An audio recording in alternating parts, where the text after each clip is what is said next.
Hey guys, morning. Welcome to the Academic Answers podcast. Happy to have you here as always. And I think I missed a day. Usually I don't do on the weekend. I do one on a Sunday and then every day of the week. But I missed this Sunday, and I missed the day last week. I think it was Friday because I was running around. You know, you have errands. I have a 4-year-old son and I have a wife. And so sometimes family time calls and it gets tricky. I usually have one recorded to go just in case, or for the days when when I can't fill, but this time that wasn't happening. So I am sorry for that break. Now I'm here again. Thanks for joining us. And today it's another money topic. I love the money topics. I love the topics that challenge me, and I love the topics that speaks to financial independence and money and wealth and riches, because I am not at all insecure about riches. I'm supposed to be, because I came from humble backgrounds where I had nothing. I walk 3 miles to take the bus to school, and 3 miles after I come back off the bus to go home, and I did that for 5 years. I was always we lived off the land. We grew up on a farm, and we never had shoes going to primary school. And it wasn't bad. It was okay. We were happy because everybody was living the same type of condition. There was nothing much beyond that. The most professionals we saw around us was our teachers, and pretty much 1 or 2 masons, contract people who do concrete work, who build houses, 1 or 2 of those people, and painters. But that was it for profession. So there was no one next door. There was no big city close to us to look up to. We had to travel 20-30 miles to get to the big city. So it was always that type of a difficult deal when it comes on to our progress, and when it comes on to what we see as motivation. And but I grew up always thinking that I don't want to be like that. Luckily I had an uncle who was a father figure who was always striving for something, who created his way. He was traveling to school. He was also doing that 3 miles after he finished primary school. And back in our days, you either do an exam called Common Entrance, which gets you into a high school, or you go all through primary, which is pretty much, they call it all ages. That day there was primary and all ages. The primary school went to grade 6, so you would have been 15 years old. It'll be like 14, 15, and you're done. And you would probably go on to a high school or a technical school where you'd learn vocational skills. Or there were a few all-age schools which took you up to 16, 17, and then you pretty much learn. There's no skills, there's no final exam. You get a school leaving certificate, what probably is a GED or graduation certificate, what we know as that these days. And you would go off and find something to do. You'd probably go into some skill training program to get some vocational skills at some institutions. There are a couple of those set up. And so you could go to learn to be a chef, to be a housekeeper, to be a plumber, to be an electrician. Or you could go get a job in a store, in a retail store or a hardware store, or wherever you could find a job to do manual work, to do entry-level work. But my uncle, he somehow was he's the last child for my grandmother. So he was coming into a newer era where there were more options. Like, people were actually going out into the big cities. Like, most people went out into the big cities when they were older, but younger kids were actually going out into the big city because their parents or somebody in their family would afford them the opportunity to come and stay with them. So he was coming on the tail end of when that was changed, where younger kids were going into the city and younger kids were finding their way to high schools, and grandma could our parents were paying for us to go to high school because it cost money. You had to pay some form of a fee, not a lot, but it was a lot in those days when comparatively. You have to pay some form of fees, you have to buy books, you have to pay traveling expenses and lunch money every day. My grandmother could not have done that for any of her kids. My grandfather died in 1979 when I was 2 years old, and all the kids had to pretty much find their way out. You got to fend for yourself, got to figure it out. So grandma just couldn't afford that. She could keep food on the table, and she worked like all week, every day, to keep food on the table, because we live off the land and barter exchanges. And when somebody come from an older child in Kingston, in the big city, and all that fancy stuff, that's just the workings. It's just muddling along day by day, figuring out each meal as we go along. That's how we grew up. So luckily my uncle thought there was a better way, and he was determined to find it. So my grandmother didn't have the money after he finished all age school, grade 9, to send him on to a school we call a secondary school, where they could learn vocational skills. But he decided that he was going to go do that. So him figuring out his way, getting his own money, farming, selling stuff, getting his own money, going to school a couple of days, stop a couple of days, walking a couple of days, that fancy stuff. His friends helping him out just so he could go to get a skill. And he learned art and craft, and he developed some friendships, and then he was doing construction work, and then he went on to get into the hotel industry. Then he was on a ship, then he became a chef, and he pulled himself out of it and got himself there. I saw that and decided that I could do something different too. So because of him, I wasn't insecure about what I could do. I always dream of having things and doing great stuff.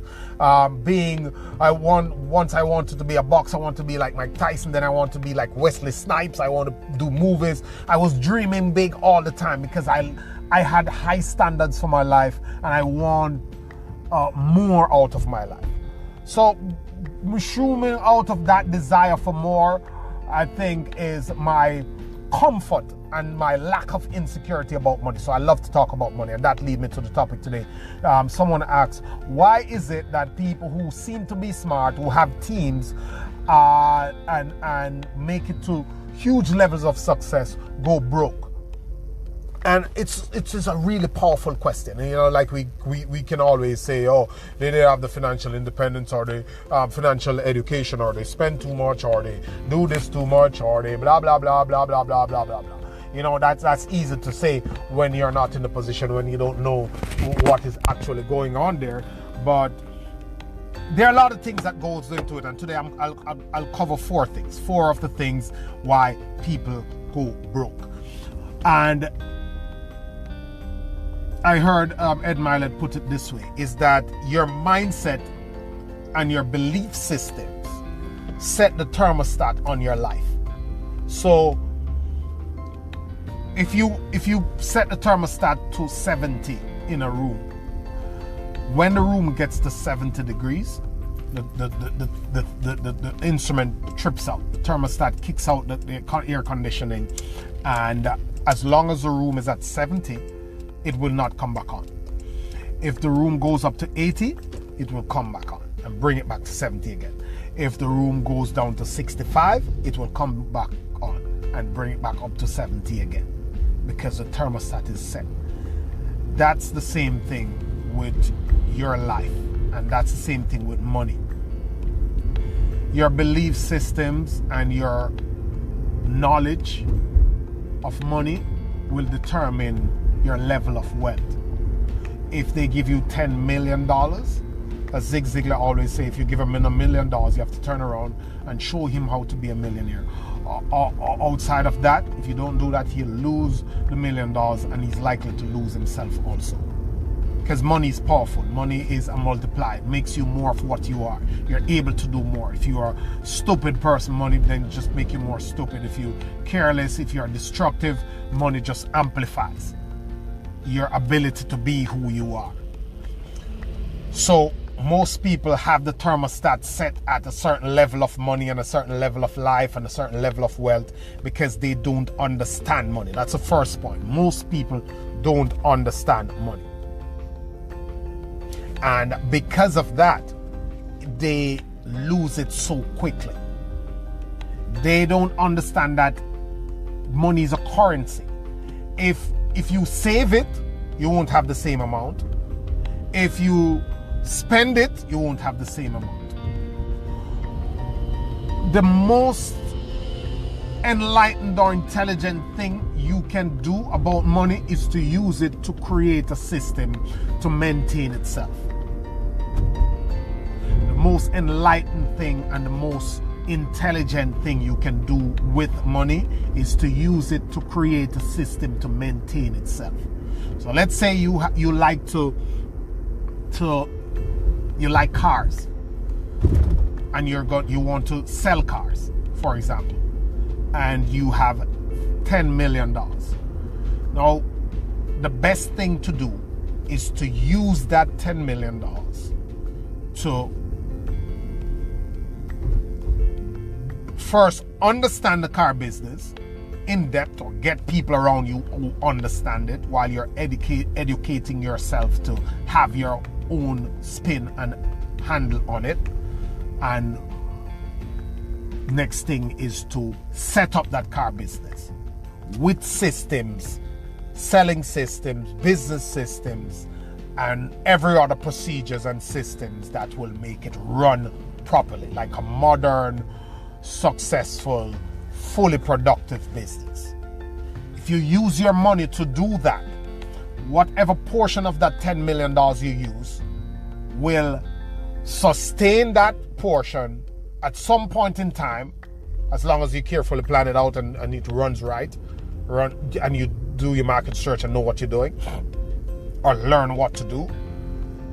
It will sustain that block of money, the asset, the resource that you put in, the money, and it will bring you more and grow it. That's because that's what a business is about, and that's what a business system is.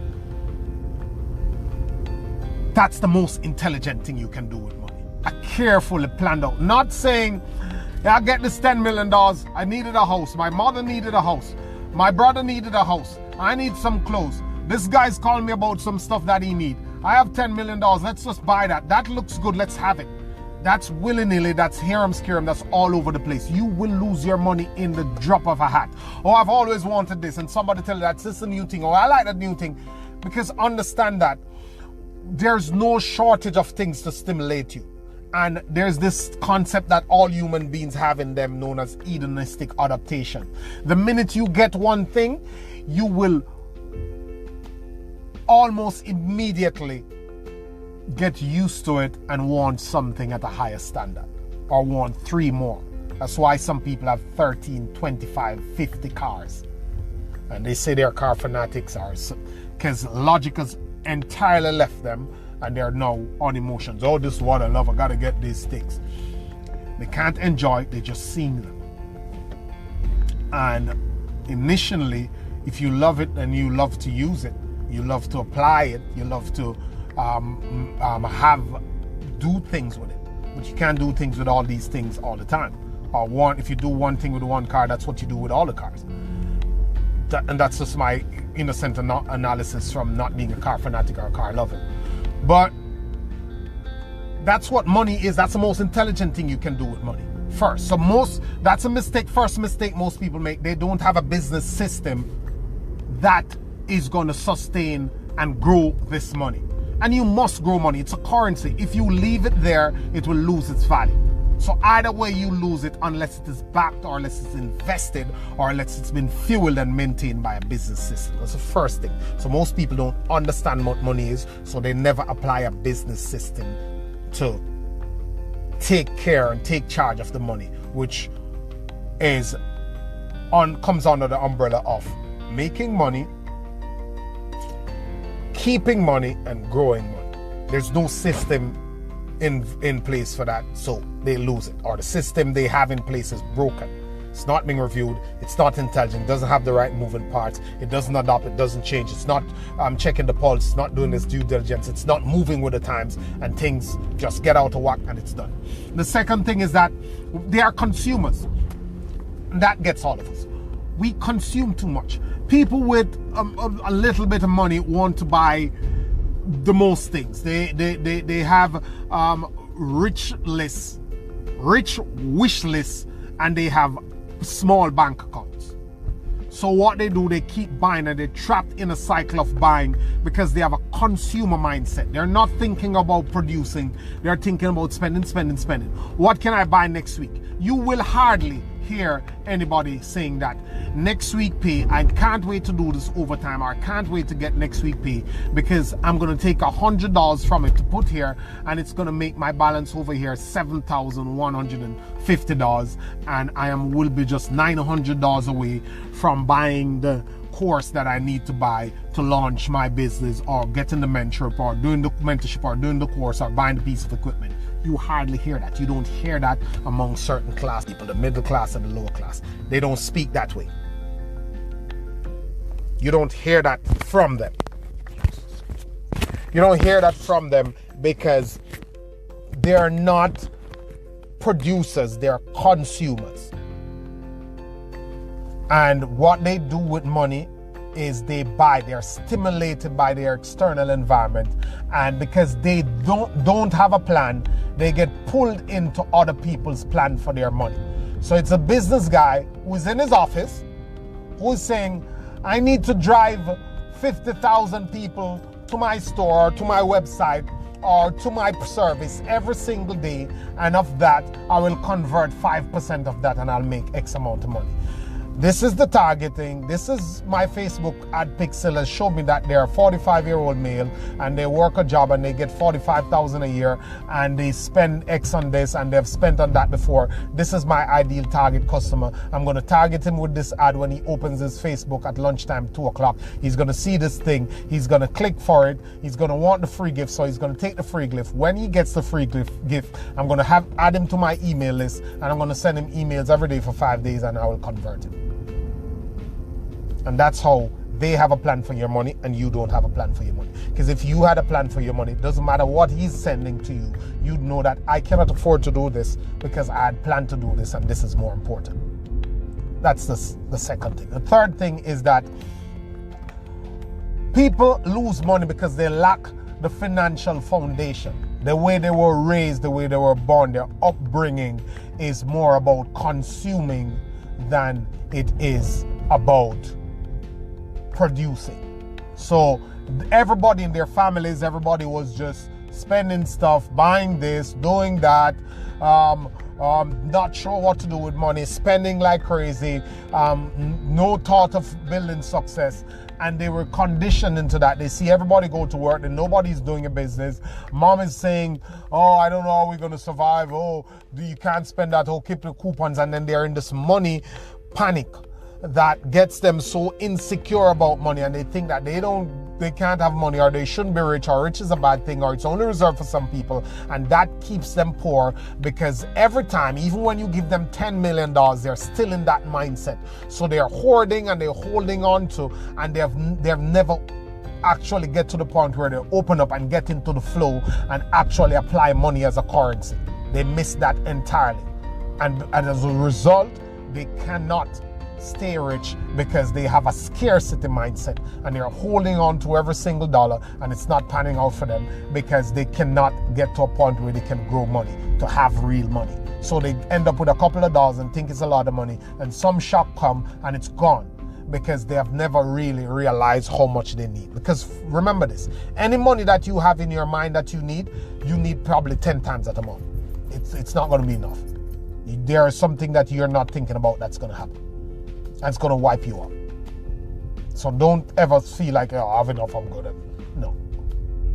That's when you're at billions, and you're billions live cash, not billions tied up in assets and they value at $10 billion, and it's somewhere in buildings and stocks, and all those things could go in an instant. And the fourth thing that I'll talk about, the last one, on why people go broke, why they don't have any money left, why they squander all their money. They lack the knowledge and the intelligence of wealth. There is a process of building wealth, or there are processes that build wealth.